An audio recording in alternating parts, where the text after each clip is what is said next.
پارچە نەما ئێستا هەمووی بووە بە یەک پارچە. پێگەی کوردبوون پێش هەموو شتێک بێت. هەوڵدەن چاپێکەوتنەکان وەربگێڕن لەگەڵ مێدیا و ئاژانسە نێودەوڵەتیەکانە. پێویستە سارد نەبینەوە، پێویستە باستێکی کوردانە و مرۆیانەوە گەرم بین، پێویستە شەڕە جنێ و شەڕە قسە و شەڕە دەنووک و شەڕە کەڵەشێر لە نێوان خۆمان و چینەکانی خۆمانە بەبێ جیاوازی ڕابگرین، قسەکردن بە یەکتری و تێکدانی ئەم خەبات و شۆڕشە پیرۆزە بە تێکەڵکردنی کۆمەڵێ پرسی تر و بە گواستنەوەی بۆ گۆڕەپانی شەڕی نێوان چینەکان، هێزەکان، حیزبەکان، تەوژمەکان، تەیارەکان خەتەرە و باجەکەی دەین.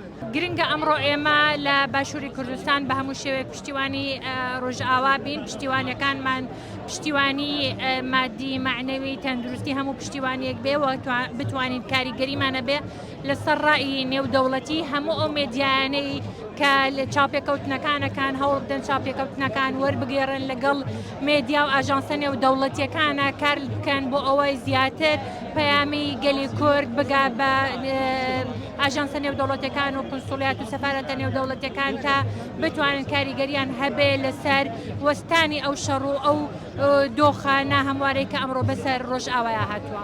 سڵاو لە هەر کوردێک لە هەر شوێنێکی ئەم دنیاە لەم بەرخودانە لەم خەباتە لەم کۆبوونەوە و لەم یەکگرتنەیە لەگەڵماندایە لە سلەیمانیەوە شاری قارەمانان، شاری ئەڵمەت و قوربانی، شاری فیداکاری، قوتابخانەی فێربوونی کوردایەتی سڵاوتان ئاراستاکەین.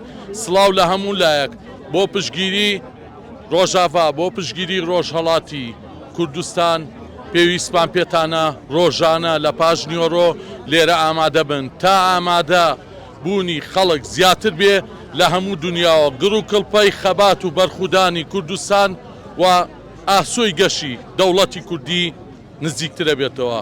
بۆ هەموو کوردێک لە جیهانە و بەتایبەت بۆ ڕۆژاوە داواکارم ئەمە بکرێت. پێگەی کوردبوون پێش هەموو شتێک بێت، بەردەوام بوون پشتگیریکردن ئەمە بەردەوام بێت. پشتگیری تەواوی خۆمان بۆ کوردانی ڕۆژاوا دەرەبڕین جا بە کۆمەک بێیان لێرەوە بێت. ئێمەی کورد لەمەوە ئەومان بۆ دەرەکەوێت کە وڵاتە جلێزەکان پشتگیری کورد نین، تەنها کورد لەناو خۆی ئەبێ یەک بگرێت بۆ شکاندنی ئەم ئەبلوقێکە لە سەر کوردانی ڕۆژاوایە.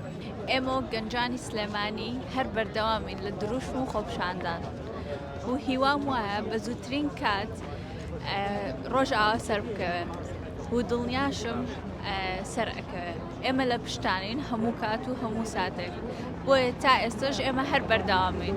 لەم کاتەیە لەم بارودۆخە سیاسی کە لێسە لە خۆرهەڵاتی ناوەڕاستە بەرپا بووە کورد بە یەکدەنگی و یەکڕەنگی جوانترین ڕەنگی لەخۆ گرتووە کە کار دەکا بۆ سەرخستنی هەر چوار پارچەی کوردستان. دەنگ و ڕەنگی هەر چوار پارچەی کوردستانی یەخستووە. خۆشحاڵین ئێمە کە ئێستا لە شاری سلێمانیەوە پەیامی سەرکەوتن دەنێرین بۆ ڕۆژاوە. ئێمە لێرین بۆ پشتیوانی ڕۆژاوە، بژی بەرخۆدانی ڕۆژاوە.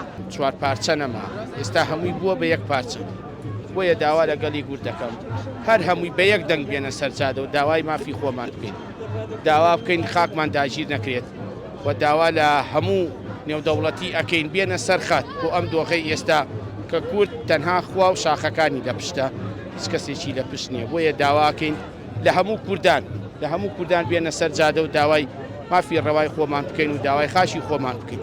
ئێمە گەلی کورد، ئێمەی کوردستان یەکین و نابین بە شوار و بەرپەرچی هەموو ئەو پیلان ڕێژی بەرنامە بۆ ڕێژکراوە ئەدەینەوە کە دوژمنانمان خیانەتکارانمان بەرامبەر گەلی کوردمان لە ڕۆژئاوا کردی.